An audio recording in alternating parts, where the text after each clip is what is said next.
The alarm shrieked through the Galactic Council chamber as Ambassador Velrix's 4 eyes widened in disbelief. His clawed hand trembled over the holographic display showing the sensor readings.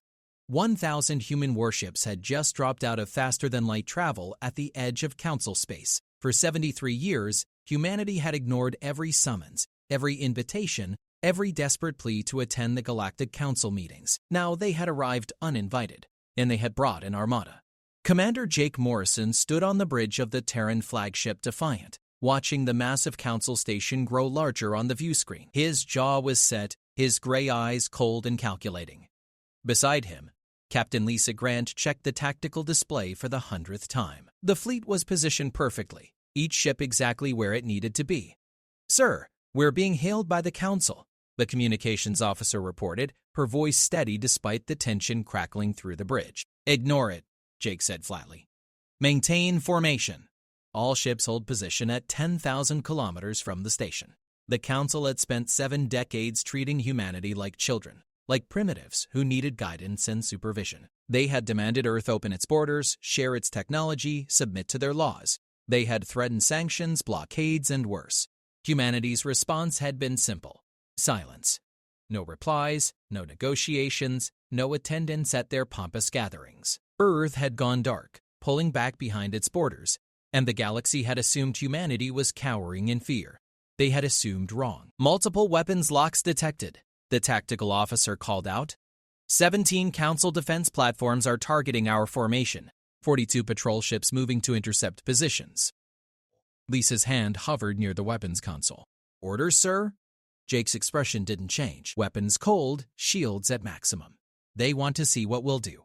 Let them wonder." The truth was simple and terrifying. While the galaxy had continued its endless political games, humanity had been building. Every ignored summons had bought them time. Every unanswered threat had given them another month to construct shipyards, to refine weapons, to train crews. The Council had believed their own propaganda about human weakness. They had convinced themselves that Earth's silence meant submission. On the Council station, panic spread like wildfire through the assembled delegates. The Krell representative, a towering insectoid creature, clicked its mandibles nervously. The Sora delegation huddled together, their telepathic network buzzing with fear. Even the proud Thane warriors, who had never shown fear in battle, stared at the human fleet with something approaching respect. "Get me a channel to the humans," High Counselor Zephyrin demanded, his usually smooth voice cracking with stress. Now. But the humans weren't responding. They simply hung there in space, 1,000 vessels representing more firepower than most Council members could comprehend. Each ship was larger than anything in the Council fleet, bristling with weapons that sensors couldn't fully identify. The technological gap that should have taken centuries to close had somehow vanished in just 7 decades. Jake finally nodded to his communications officer. "Open a channel. Let's see what they have to say." Zephyr's face appeared on the screen, his blue skin pale with stress. "Commander Morrison, this unprovoked military action against the Council is an act of war. You will power down your weapons immediately and submit to Council authority, or we will be forced to respond with appropriate measures."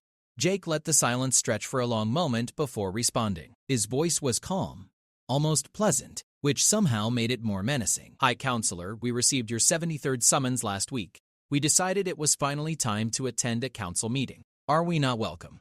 The sarcasm hung in the air like a blade. The Council chamber descended into chaos as Zephyr's hands shook against the communication panel. Around him, delegates from 47 species shouted, argued, and demanded action. The Krell ambassador screeched for immediate military response. The peaceful Lyran pleaded for diplomacy. The Thane war chief simply watched the human fleet with calculating eyes, already running combat scenarios through his tactical implants. "This is madness," hissed the Valorian representative, her scales shifting to an agitated red pattern. 7 decades of silence. "And they arrive with this? They mock us." Zephyrin raised his hand for silence, but it took several attempts before the chamber quieted. His centuries of political experience were being tested like never before. Humanity had outmaneuvered them completely. By showing up uninvited with overwhelming force, they had seized control of the narrative. Any aggressive action by the Council would make them look like the aggressors. Any diplomatic overture would appear as weakness. "Commander Morrison," Zephyrin said carefully, The council meetings are conducted through proper diplomatic channels. Military vessels are not permitted within council space without prior authorization. You know this. On the Defiance Bridge, Jake allowed himself a thin smile. Lisa caught it and had to suppress her own grin. They had spent months planning this moment, gaming out every possible council response. Next to her, Lieutenant Paul Chen monitored the tactical situation, watching as more council ships scrambled to defensive positions. The odds were still heavily in humanity's favor, but the council didn't know that yet. Prior authorization, Jake repeated slowly. Like the authorization Earth requested 17 times over the past 70 years to send diplomatic vessels to council space? The same authorization that was denied every single time while you demanded we open our borders unconditionally? That kind of authorization? The silence from the council side spoke volumes. Let me be clear, High Counselor. Earth has developed independently of council interference.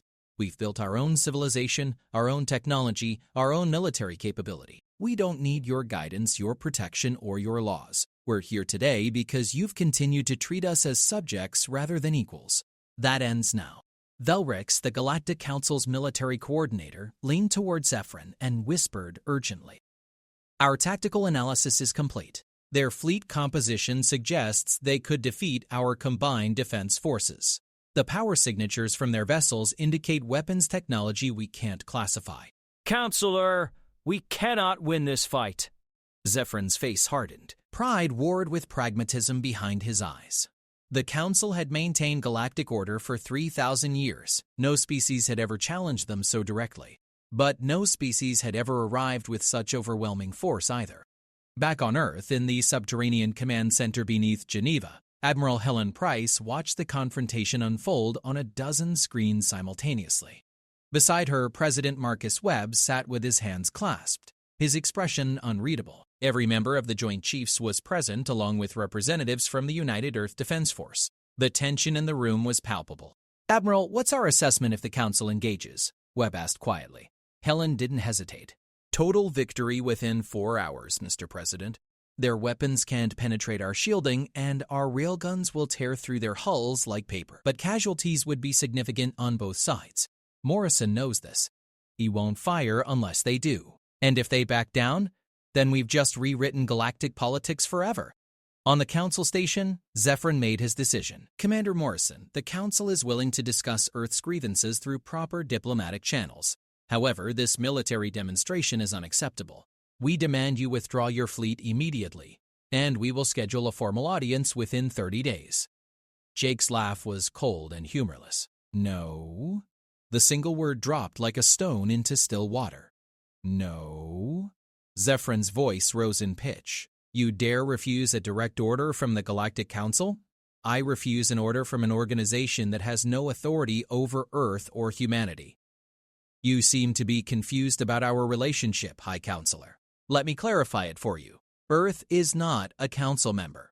We never agreed to council jurisdiction. We never signed your treaties or accepted your laws. You demanded we submit to your authority, and we declined. That was our right. Lisa pulled up a data file and transmitted it to the council station. We're sending you 70 years of diplomatic correspondence. Every threat you made, every sanction you attempted, every time you violated Earth's sovereign space with surveillance drones. You wanted to force us into submission. Instead, you gave us motivation. The file began displaying on screens throughout the council chamber. Delegates stared in growing horror at the documented evidence of council overreach. Not all of it had been authorized by the full council. Some actions had been taken by individual species or rogue factions. But collectively, it painted a damning picture of attempted intimidation and coercion. The Thane War Chief, a massive being named Krogar, stood up suddenly. His voice boomed through the chamber.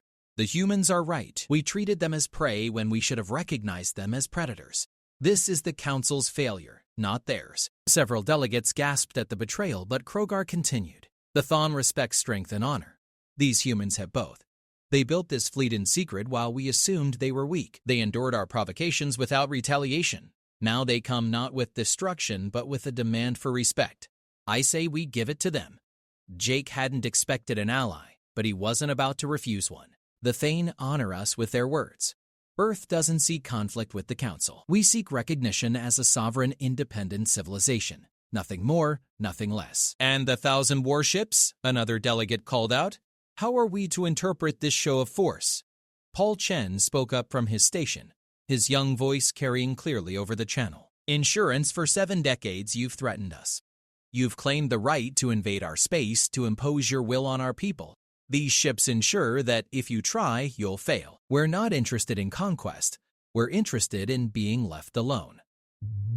Zephyrin felt control of the situation slipping away. The chamber was dividing into factions. Defrin A. Some wanted immediate military action despite the tactical disadvantage. Others were beginning to question whether the Council's approach to Earth had been appropriate. The Thane's support of humanity had shifted the political calculus dramatically. This Council cannot simply accept an armed threat in its space, Zephyrin argued. If we allow Earth to dictate terms through military force, we set a precedent that will encourage others to do the same. Jake's response was immediate and sharp. You set that precedent yourselves when you tried to impose your will on Earth through threats and intimidation. We're simply speaking a language you understand. The difference is we're willing to negotiate. Are you? The question hung in the air.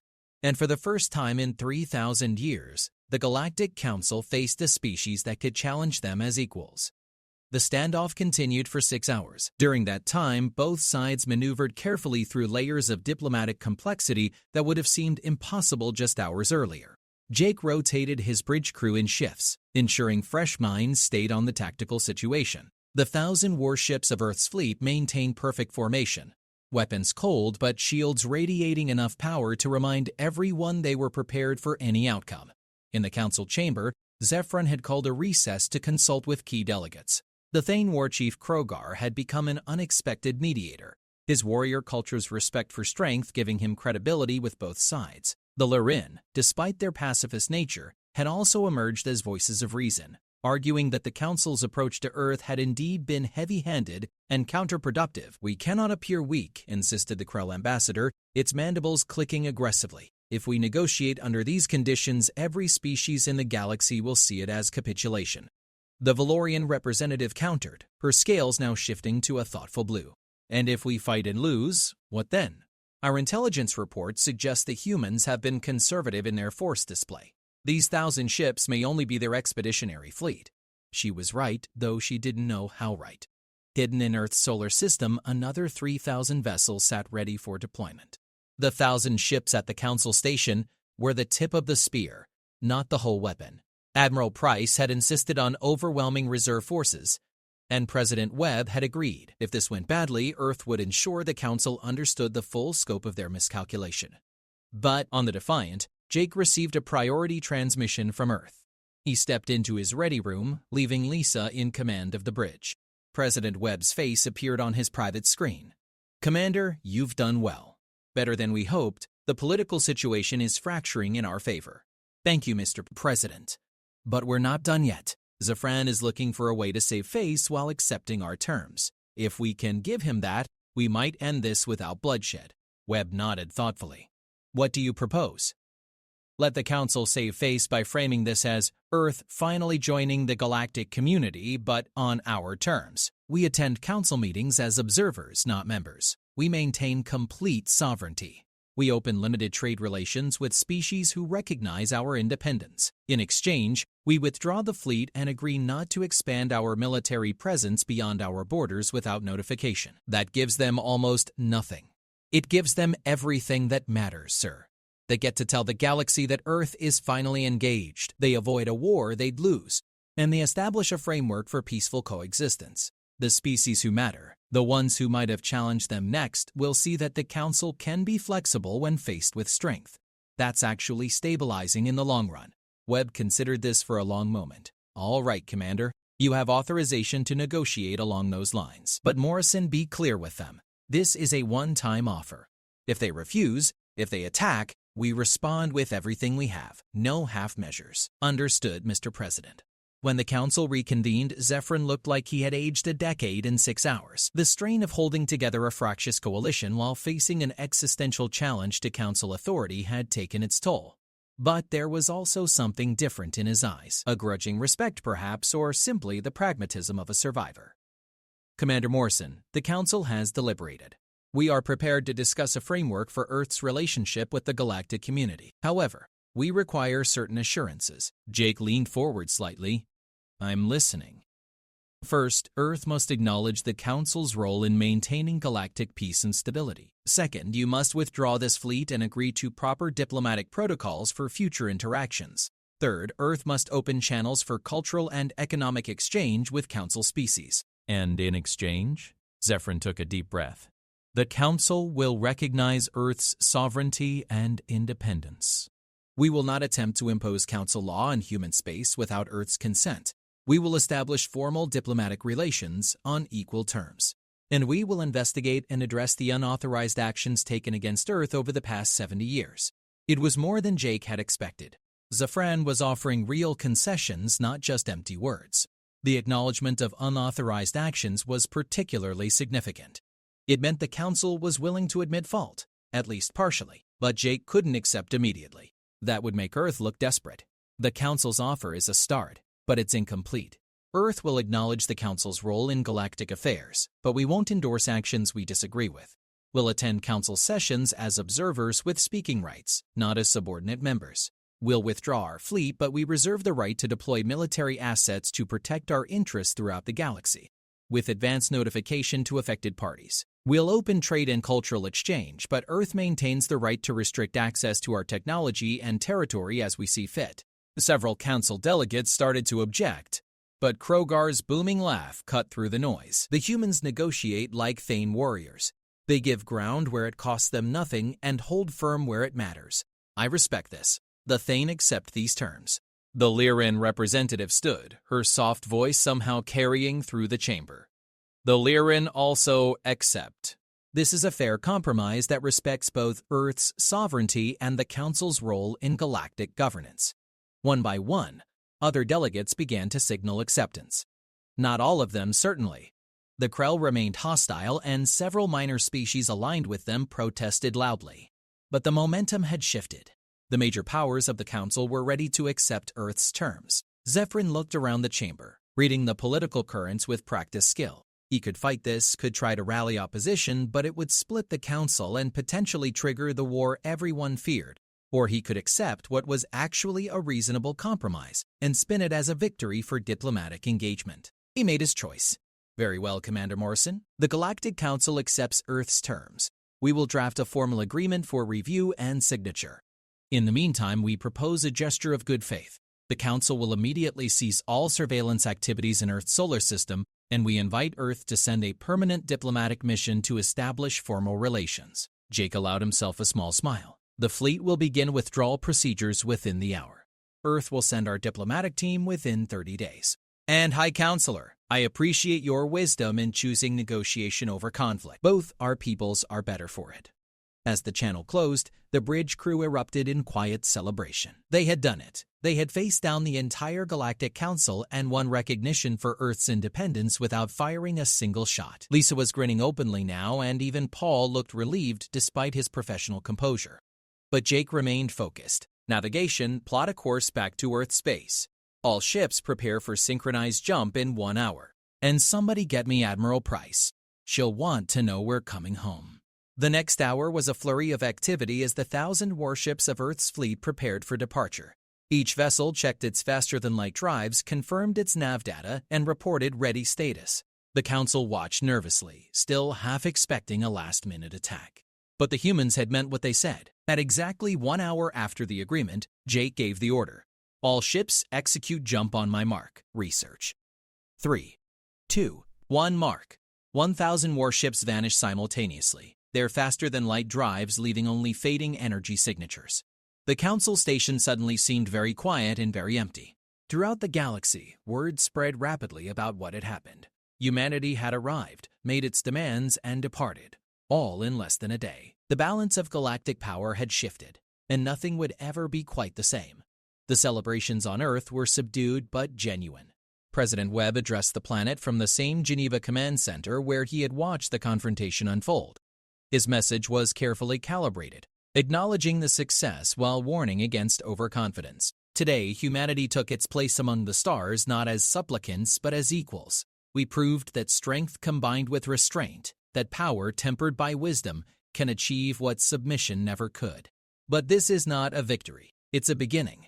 We have much to learn about the galaxy we now engage with, and we must remain vigilant against those who still see us as threats rather than partners. In orbit around Earth, the returning fleet dispersed to various defensive positions and shipyards. The ships needed maintenance after their deployment, and crews needed rest. But Admiral Price wasn't taking any chances. A rotating watch schedule ensured that a significant portion of Earth's military remained on high alert. Trust was earned slowly, and the Council had 70 years of antagonism to overcome. Jake Morrison found himself summoned to a secure meeting with the Joint Chiefs and the President 2 days after returning. He stood at attention in the same command center, now quiet and orderly compared to the chaos during the standoff. "At ease, Commander," Admiral Price said with a rare smile. "You pulled off something remarkable out there." The intelligence community is still analyzing all the data, but initial assessments suggest you achieved every primary objective and several secondary ones we didn't expect. President Webb nodded, the Thane Alliance in particular. "That was unexpected. What's your read on Krogar?" Jake relaxed slightly, moving to a more comfortable stance. "Sir, the Thane are warriors by culture, not by nature. They respect strength, yes, but they also value honor and directness. We didn't lie to them, didn't manipulate them, didn't threaten them. We stated our position clearly and backed it up with capability. That resonates with their worldview. I think they could become genuine allies if we handle the relationship correctly." "And the Lyran?" Admiral Price asked. "Pacifists, but not naive. They've been trying to moderate the Council's more aggressive tendencies for centuries. Having Earth as a counterbalance to species like the Krell gives them more political leverage. They'll support us as long as we don't become the thing they fear." The discussion continued for another hour, covering diplomatic strategy, military posture, and the complex work of building Earth's first real presence in galactic politics. Finally, President Webb dismissed the others and asked Jake to stay behind. "Commander, I'm promoting you to Admiral and putting you in charge of the new Diplomatic Protection Fleet. You'll work closely with our diplomatic corps to ensure our people are safe as they venture out into the galaxy. You've proven you can handle high-stakes situations with a cool head.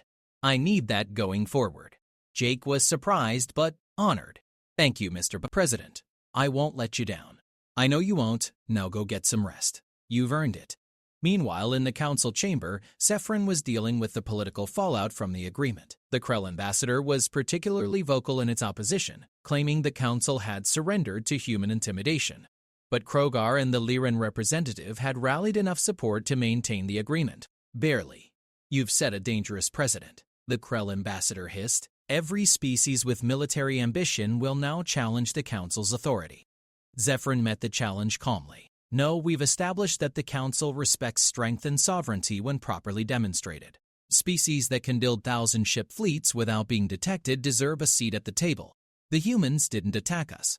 They didn't threaten innocence, they simply demanded to be treated as equals. That's not unreasonable." The Valorian representative added her support. "The intelligence reports are complete. The humans weren't bluffing about their capabilities. If we had fought, we would have lost. Badly." The High Counselor made the right choice. As the debate continued, a priority message arrived from the Valorian Intelligence Service. Zephyrin read it privately, and his face paled. The message contained estimates of Earth's total military capability based on industrial capacity analysis and energy signature tracking. The 1,000 ships that had appeared at the Council Station represented roughly 20% of Earth's actual fleet strength. Zephyrin closed the message without sharing it with the Council. Some things were better left unsaid. The humans had shown remarkable restraint in their demonstration of force. They could have brought their entire fleet and simply dictated terms. Instead, they had brought just enough to make their point while leaving room for negotiation. It was, he had to admit, a masterful display of strategic thinking. Over the following weeks, Earth's diplomatic mission arrived at the Council Station as promised. Ambassador Christine Harper, a career diplomat with 30 years of experience in international relations on Earth, took charge of establishing humanity's permanent presence. She was accompanied by a small staff and a single escort vessel, deliberately keeping the profile low-key and non-threatening. Her first official act was to deliver a formal apology from Earth for the dramatic nature of their initial contact. Humanity regrets the anxiety our arrival caused. However, we felt it necessary to establish our capabilities and intentions clearly to avoid future misunderstandings.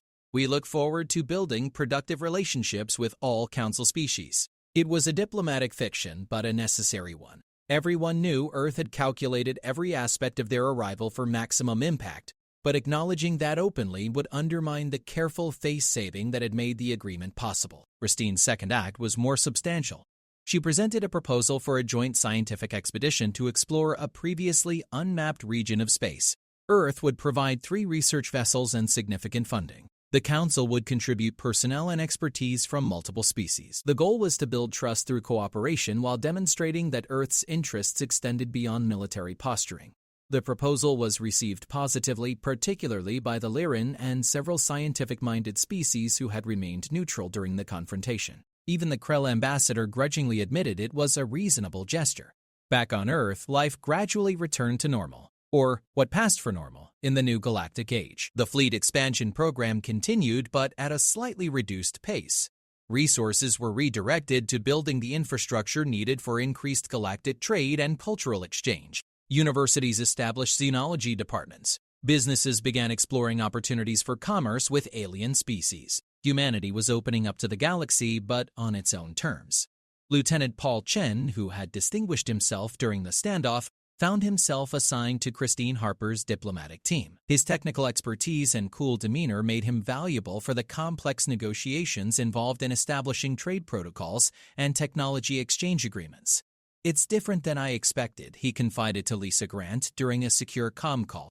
On the Defiant, everything was clear. Tactical situations, firing solutions, shield frequencies. Here, everything is ambiguous. I'm negotiating with species who think in completely different patterns, and I'm never sure if I'm succeeding or failing. Lisa, who had returned to Earth to take command of a new carrier being built in lunar orbit, laughed. "Welcome to diplomacy.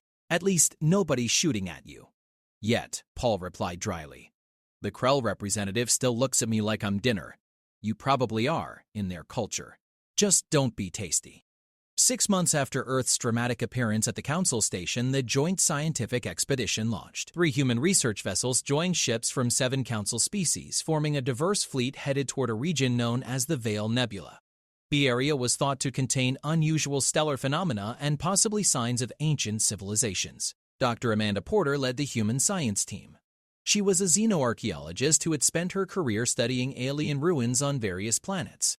And this was her first chance to work directly with living alien scientists. The cultural exchange was fascinating and occasionally frustrating. The Lyran researchers communicated through a combination of soft vocalizations and pheromone releases that human translators struggled to interpret accurately. The Thane scientist aboard, a massive warrior named Grath, who had apparently decided science was more interesting than combat, had a tendency to solve problems by hitting them with increasingly sophisticated tools. And the Valorian team leader changed color constantly based on her emotional state, which made poker-faced negotiations impossible. But they were making it work.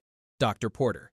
Grath rumbled one day in the expedition's shared laboratory. "Your hypothesis about the energy signatures is clever. I would not have thought to correlate them with gravitational anomalies. This is why we work together, yes?" Amanda smiled. "Different perspectives lead to better science.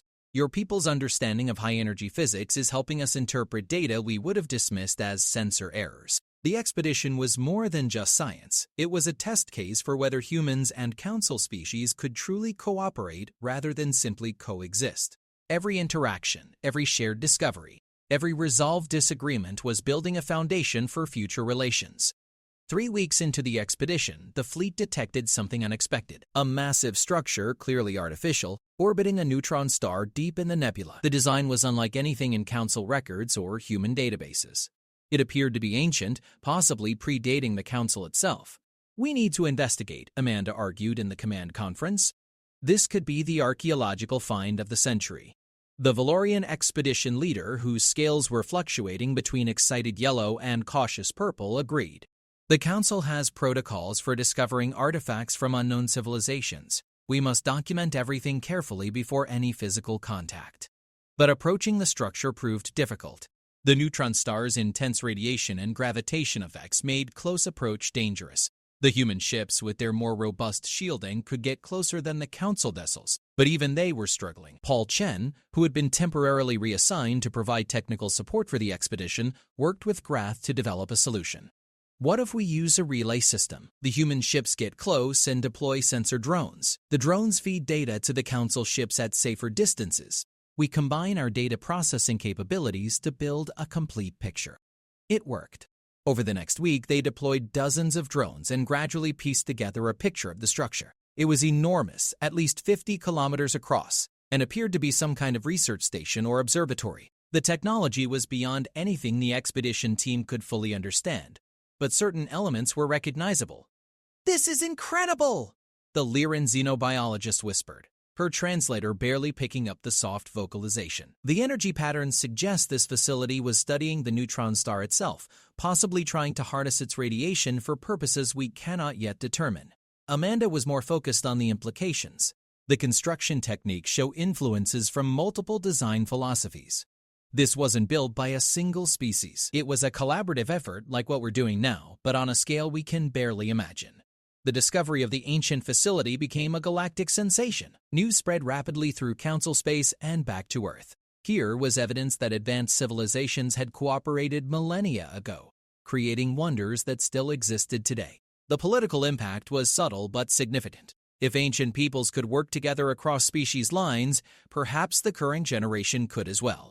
Zephyrin saw the opportunity immediately. He proposed a joint Council Earth research initiative to study the facility and potentially other ancient sites throughout the galaxy. Earth would contribute advanced technology and fresh perspectives. The Council would provide historical knowledge and access to restricted archives. Both sides would share any discoveries equally. President Webb brought the proposal to the Joint Chiefs and key advisors. Admiral Price was skeptical. This could be a way for them to gain access to our technology through academic exchange. But Admiral Jake Morrison, who had been following the expedition's progress closely, disagreed. It could also be a way to build genuine cooperation. The scientists out there aren't thinking about political maneuvering. They're excited about discovery. That's powerful. It creates bonds that political agreements can't match. Christine Harper, participating via secure link from the Council station, added her perspective. The diplomatic situation here has improved significantly since the expedition launched. Species that were hostile to Earth are now curious about working with us. We're becoming normalized in the galactic community. That's what we wanted. Webb made his decision. Accept the proposal, but with conditions. We maintain equal partnership status. No Council oversight of human research teams. Full transparency on both sides. And we get veto power over any research that could have military applications.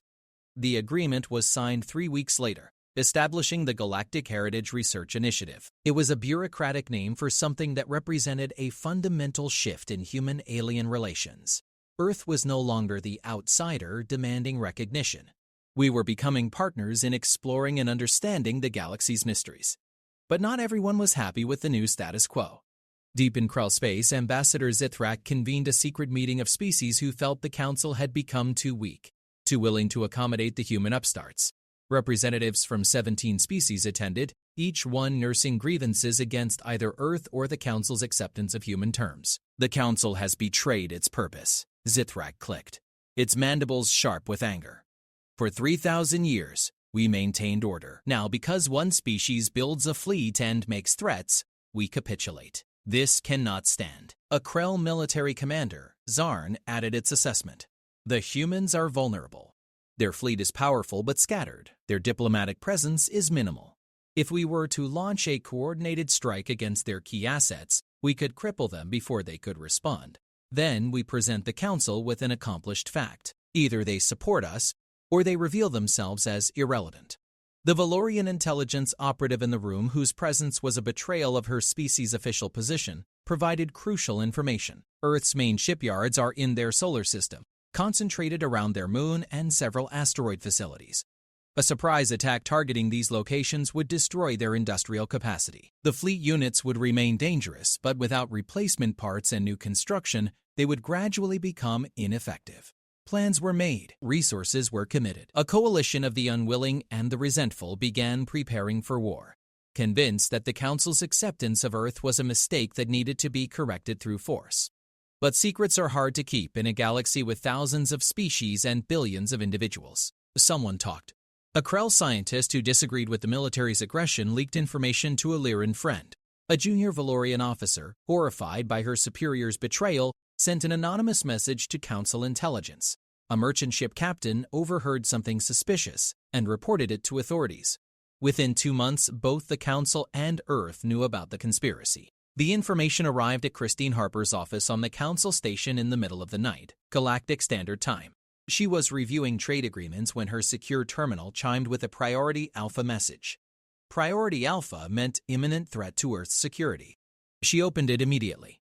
The intelligence report was comprehensive and terrifying.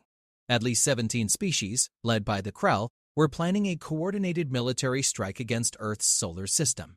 The target was Earth's industrial capacity. The timeline was unclear, but estimated at 3 to 6 months. The force being assembled was substantial, possibly 30,000 ships from various species. Christine immediately initiated emergency protocols. Within minutes, she had secure channels open to President Webb, Admiral Price, and the Joint Chiefs. The conversation was tense and rapid-fire. "How reliable is this intelligence?" President Webb demanded. "Multiple independent sources, all pointing to the same basic facts," Christine replied. "The Council's intelligence service confirmed it 2 hours ago. Counselor Zefran is personally reaching out to brief me officially in the morning. The fact that he's doing that tells me he considers this credible and urgent. Admiral Price was already pulling up tactical displays. That's more than our entire fleet. Even with our technological advantages, those odds are difficult." Admiral Morrison, who had joined the call from his flagship, had a different perspective. "They're not Council forces. They're a coalition. Different species, different tactics, different command structures. They'll have coordination problems, and they're planning a strike against fixed positions, which means we can prepare defenses. We need to inform the Council officially of our defensive posture," Christine advised. "If we start massive military movements without explanation, it could trigger exactly the conflict we're trying to avoid." President Webb was already ahead of her. "Agreed. Ambassador Harper, coordinate with Zefran. Make it clear that Earth will defend itself, but we're not interested in escalation. Admiral Price, begin quiet mobilization of our reserve fleet. Admiral Morrison, I want defensive plans for the solar system that don't require us to leave Earth space. We fight them at our home if we have to fight at all." The secure channel closed, and Christine prepared for the most important diplomatic meeting of her career. When Zefran arrived at her office 4 hours later, he looked exhausted. The strain of holding together a fragmenting council while dealing with an actual conspiracy against one of its newest partners was clearly taking its toll. "Ambassador Harper, I must apologize on behalf of the Council," Zefran began without preamble. "The conspiracy against Earth represents a failure of Council authority and a betrayal of the agreements we made 6 months ago." Christine gestured for him to sit. "Counselor, Earth doesn't hold the Council responsible for the actions of rogue elements. But we do need to discuss how we respond. If these species launch their attack, Earth will defend itself. The casualties on both sides could be catastrophic. The Council is prepared to intervene," Zefran said carefully. "We can deploy Council security forces to intercept and disable the conspiracy's fleet before it reaches Earth space. However, this raises complex legal and political questions. Several of the species involved are Council members. Acting against them militarily would be unprecedented." Christine understood the dilemma. The Council had never fought its own members before. Doing so now would either strengthen the Council's authority by proving it could enforce its agreements, or shatter it entirely by triggering a civil war. The outcome depended on how it was handled. "What if Earth requests Council assistance?" she suggested. "We're not members, but we have formal diplomatic relations and cooperative agreements. If we formally request aid in defending against aggression, the Council's intervention becomes a matter of honoring commitments rather than internal enforcement." Zefran's expression brightened slightly. "That could work. It frames the situation as the Council defending a diplomatic partner rather than suppressing member species. The distinction matters politically." They spent the next 3 hours crafting the formal request and the Council's response. Every word was carefully chosen to maintain the legal fiction while preparing for very real military action. By dawn, Galactic Standard Time, the documents were ready. The Council convened an emergency session. The chamber was packed with delegates, many of whom had just learned about the conspiracy. Zefran presented the evidence methodically, showing intercepted communications, intelligence reports, and analysis of fleet movements. The case was overwhelming. Earth has formally requested Council assistance in defending against this unprovoked aggression, Zefran announced. The Council must now decide whether we honor our commitments or allow member species to engage in warfare against our diplomatic partners with impunity. The debate was fierce. The species involved in the conspiracy naturally opposed intervention. Some neutral species worried about the precedent. But the major powers, Thane, Lyran, and Valorian among them, stood firmly in support of defending Earth. Krogar's speech was particularly powerful. The Thane fought the humans in war games last month. We tested their capabilities honestly. They defeated us soundly. If 30,000 ships attack Earth, Earth will destroy them, but Earth will be hurt. Council space will be hurt. The conspiracy species will be devastated. Everyone loses. Unless we stop this now. The Lyran representative added her voice. This is precisely why the Council exists, to prevent catastrophic conflicts through collective action. If we fail now, we prove the Council is merely a discussion forum with no real authority. Is that what we want? The vote was close but decisive. The Council authorized a peacekeeping force to intercept and neutralize the conspiracy's fleet. Council warships from 30 species began mobilizing immediately. It was the largest military operation in Council history, and it was being launched to protect Earth. On Earth, President Webb watched the Council's decision broadcast live. The relief in the command center was palpable, but Admiral Price remained cautious. We still need to be ready to defend ourselves. The Council's fleet might not arrive in time, or the conspiracy might slip through somehow. Agreed, Webb said. Continue defensive preparations. But let's also prepare to support the Council's operation if they request it. This is a chance to prove we're allies worth having. The conspiracy's leadership learned of the Council's decision within hours. Zithrak convened an emergency meeting of the coalition, his mandibles clicking with barely controlled rage. The Council has betrayed us. They choose humans over their own members. This cannot be tolerated. But several species were already backing out. The Valorian contingent withdrew completely, their government having discovered and arrested the intelligence operative who had been feeding information to the conspiracy. 2 other minor species followed, not willing to fight both Earth and the Council simultaneously. Zarn, the Krell military commander, assessed the situation coldly. We still have 20,000 ships. If we strike now, before the Council's peacekeeping force is fully deployed, we can reach Earth space and do significant damage. The Council will arrive to find us already engaged. They'll be forced to negotiate rather than risk a 3-way battle. It was a desperate plan, but the conspiracy had gone too far to back down without consequences. They accelerated their timeline and launched the attack. The warning came from a Council monitoring station at the edge of explored space.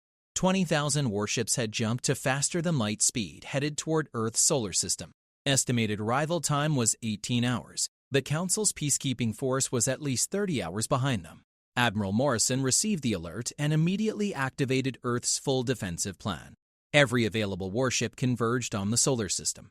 Defensive platforms that had been built in secret over the past 6 months powered up around Earth, the Moon, and key industrial facilities. Fighter squadrons launched from carriers, minefields activated along probable approach vectors.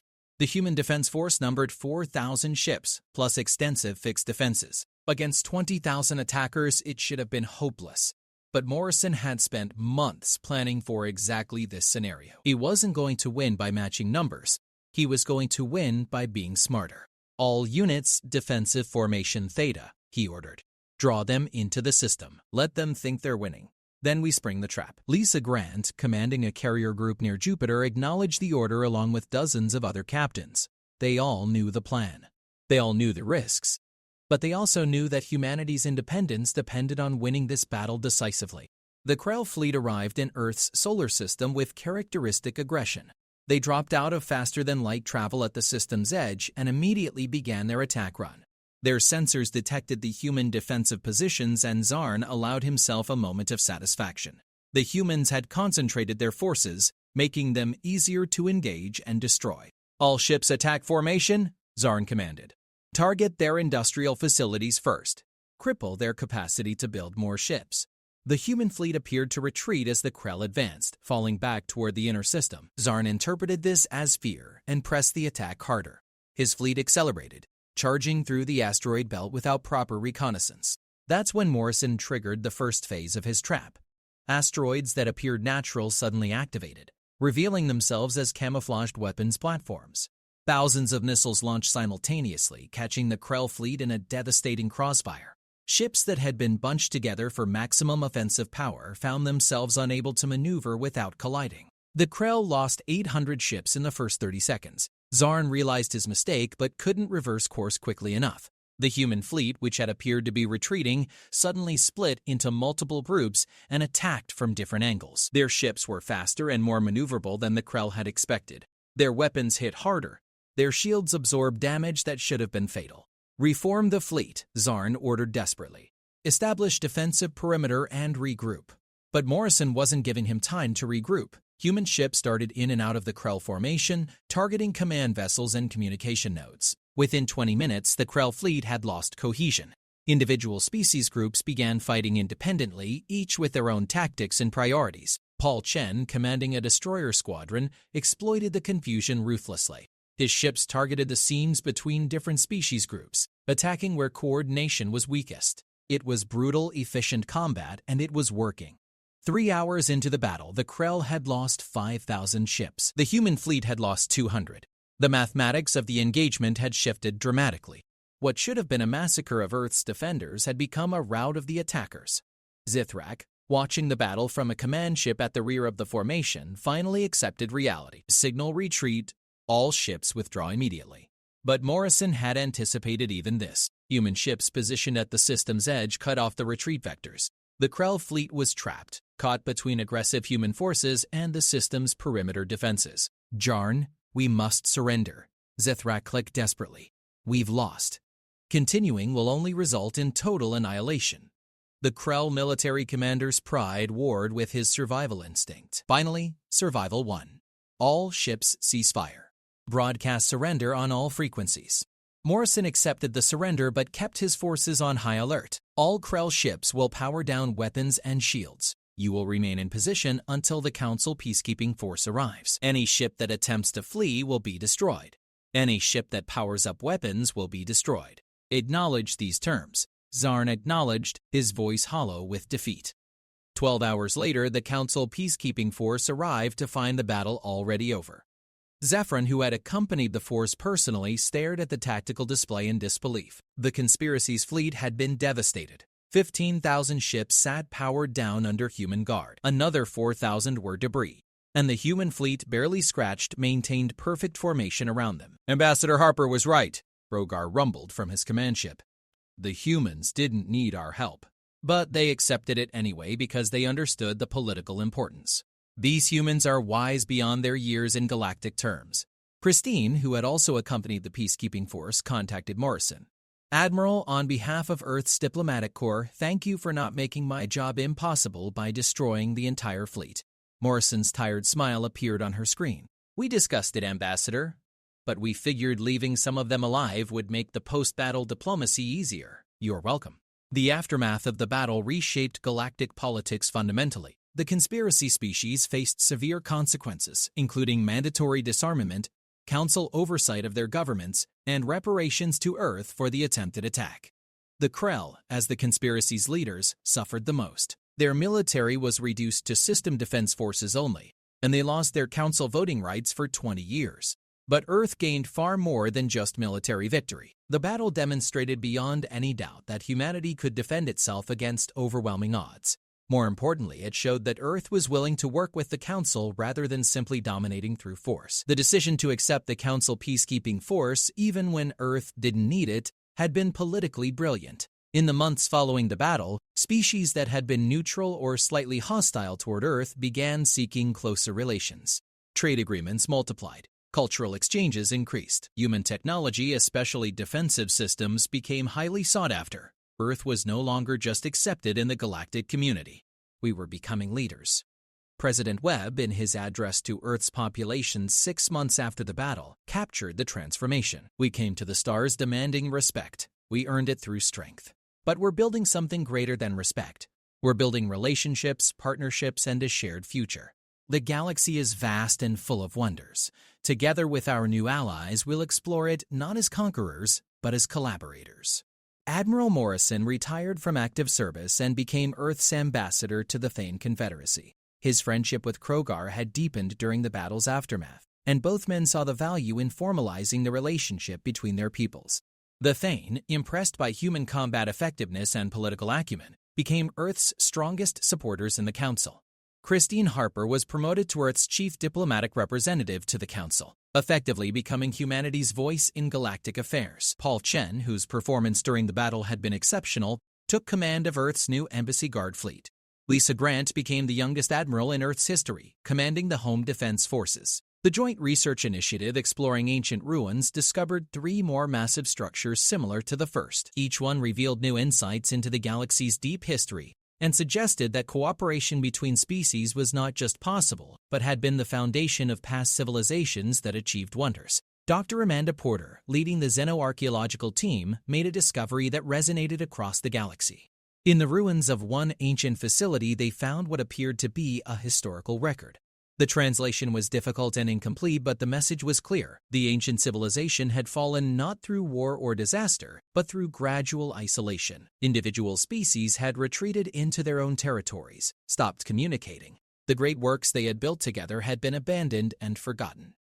"We have a choice," Amanda said in her presentation to the Galactic Heritage Research Initiative's annual conference. "We can repeat the mistakes of the past, or we can learn from them." Humanity arrived in the galaxy with strength, yes, but also with a willingness to engage. The Council accepted us despite initial resistance. Together, we defeated those who would have driven us apart. Now we're discovering the lost wonders of our predecessors. This is not coincidence. This is what happens when we choose cooperation over isolation. The speech went viral across the galaxy, reaching billions of individuals from hundreds of species. It became a touchstone for a new generation of galactic citizens who saw themselves as part of a larger community rather than just members of individual species. But challenges remained. The Krell, humiliated and resentful, simmered with anger even as they complied with the peace terms. Some species still viewed humans with suspicion or fear. Pirates and independent factions saw the changing political landscape as an opportunity for profit or power. The galaxy was not suddenly peaceful or unified, yet something fundamental had changed. Earth had proven that a newcomer could reshape the galactic order through a combination of strength, intelligence, and diplomacy. The Council had proven it could evolve and accommodate new powers, and species across the galaxy had seen that cooperation, while difficult, produced better results than conflict. On the observation deck of the Defiant, now serving as the flagship for Earth's diplomatic protection fleet, Admiral Morrison stood with Ambassador Harper, looking out at the stars. They had both come a long way from that tense confrontation when 1,000 warships arrived unannounced at the Council station. "Do you think it will last?" Christine asked. "The peace, the cooperation, all of it?" Morrison considered the question carefully. "Peace is never permanent. Cooperation requires constant effort. But I think we've changed the equation.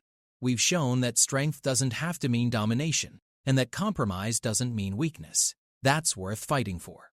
Worth dying for, if necessary. But I'd rather live for it." Christine smiled. "I'll drink to that." Far below them, on the surface of dozens of worlds, human children played alongside alien children in newly established cultural exchange programs. Human merchants haggled with alien traders in markets that spanned star systems. Human scientists collaborated with alien colleagues on research that pushed the boundaries of knowledge. And human diplomats worked quietly behind the scenes to maintain the fragile web of agreements and understandings that held it all together. 73 years ago, Earth had ignored the Galactic Council's summons, choosing isolation over submission. 6 months ago, Earth had arrived with 1,000 warships demanding recognition. Today, Earth was an integral part of the galactic community, respected not just for its military power, but for its contributions to science, culture, and diplomacy. The journey from isolation to integration had been neither easy nor bloodless.